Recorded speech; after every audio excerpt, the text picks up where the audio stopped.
Assalamualaikum warahmatullahi wabarakatuh. Waalaikumsalam warahmatullahi wabarakatuh. Ustadz, bukankah istri yang cerewet itu adalah hidayah buat suaminya? Bukankah suaminya tinggal nurut saja karena apa yang dikatakan istri itu adalah biasanya benar-benar kejujuran? Karena istri tahu persis kelemahan atau kekurangan dari suami. Jadi ketika dicereweti tinggal memperbaiki diri. Masya Allah.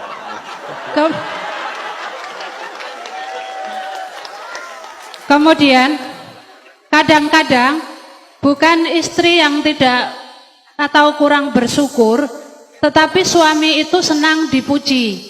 Padahal kata Ustadz Abdul Tuasikal, ketika ada yang memuji supaya dilempar dengan pasir kayak nggak salah.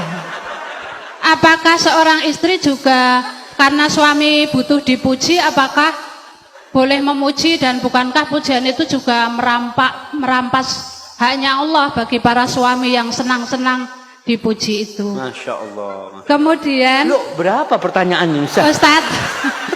Dolim itu boleh dibalas dengan dolim kan? Kalau suami mecah piring, bolehkah istri juga memecahkan piring? Masya Allah. Iya. Yang terakhir, Wah, ini ini, Bu. bukankah yang bisa berjumpa dengan Allah itu adalah orang yang qalbun salim?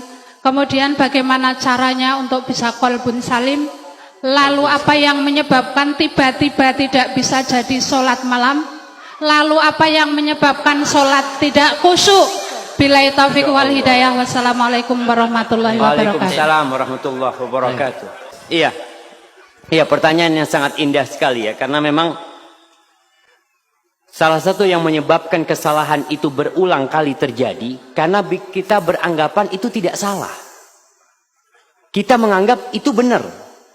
Sehingga istri tatkala dia cerewet, dia menganggapan dia ini sedang memperbaiki suaminya. Ingat, di rumah itu ada pemimpin. Siapa pemimpinnya? Suami. Allah mengangkat suami sebagai pemimpin. Ar-rijalu qawwamuna 'alan nisa bima faddalallahu ba'dahum 'ala ba'din wa bima anfaqu min amwalihim. Fas-salihat qanitat hafizatun lil ghaibi bima hafizallah. Kata Allah, sesungguhnya atau lelaki-lelaki itu adalah pemimpin bagi kaum wanita. Kenapa? Karena Allah telah memberikan kemuliaan kepada lelaki-laki. Allah memberikan kemampuan untuk menjadi pemimpin kepada lelaki lebih daripada wanita. Yang kedua nih bapak-bapak, ingat nih. Lelaki menjadi pemimpin yang pertama karena bawaan lahir yang Allah berikan kepada dia. Anugerah ilahi. Yang kedua dikarenakan suami memberikan nafkah kepada istrinya. Maka sang suami mendapatkan kedudukan lebih tinggi kepada istrinya, memberikan nafkah kepada istrinya. Kalau sang suami tidak memberikan nafkah kepada istrinya, biasanya rumah tangga mulai pincang kepemimpinan suami. Karena suami tidak memberikan nafkah. Dia jadi pemimpin karena memiliki kewajiban memberikan nafkah. Berkaitan dengan pertanyaan ibu tadi, bukankah cerewetnya wanita itu hidayah bukan suami? Buat suami, ya Allah ibu-ibu, suami itu paling sumpek kepada wanita yang cerewet. Nah, betul bapak-bapak? Semangat bapak. Bagaimana cara memperbaiki suami? Ada caranya. Tidak harus dengan cerewet. Yang pertama, suami itu sebagai pemimpin tidak suka digurui. Ya namanya pemimpin. Mau pemimpin itu diprotes sama anak buahnya? Sulit. Tapi ada cara memperbaiki pemimpin. Karena ingat, itu pemimpin bapak dari anak ibu. Maka seorang wanita harus menampakkan penghormatan kepada suaminya, kepada pemimpin. Kalau ada yang ingin dia omongkan, ngobrol sama suaminya. Mas, kalau ada waktu, aku ingin ngomong sesuatu, mas. Ngomong sama suaminya di waktu yang tenang. Begini, mas, mungkin aku yang salah, mas ya. Aku ini cinta banget sama engkau, mas. Baru ngomong. Kalau cerewet, mas, sini. Duduk sini.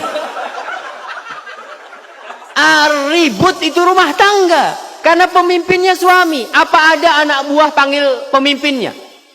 Ya, kepada pemimpin nanti diharap kumpul sama anak buah. Nggak ada.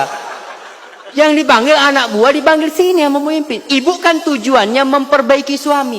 Bukan sok jadi jagoan, tidak. Tanyakan, Mas yang kayak gini nih bener enggak Mas ya? Pura-pura tanya. Padahal mau ngasih tahu sama suami. Enggak masalah dengan cara seperti itu. Mudah-mudahan suaminya jadi ngerti.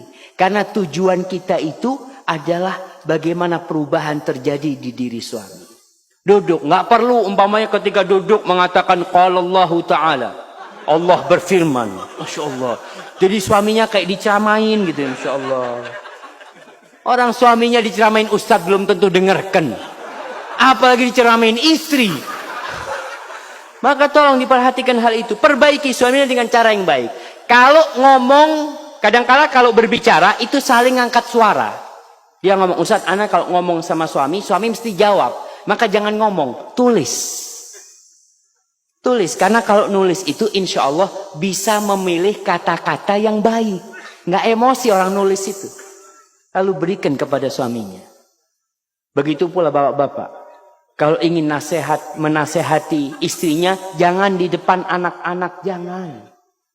Jangan di depan orang, jangan. Ketika semua anak-anak sudah tidur ya, di kamar berduaan, katakan kepada istrinya, Dek, nggak ada wanita yang lebih aku cintai daripada dirimu di muka bumi ini. Masya Allah. Itu istri dapat kayak gitu, Masya Allah. Baru kasih nasihat. Tapi kalau ngasih nasihat, Dek, aku benci sama engkau. Allahu Akbar.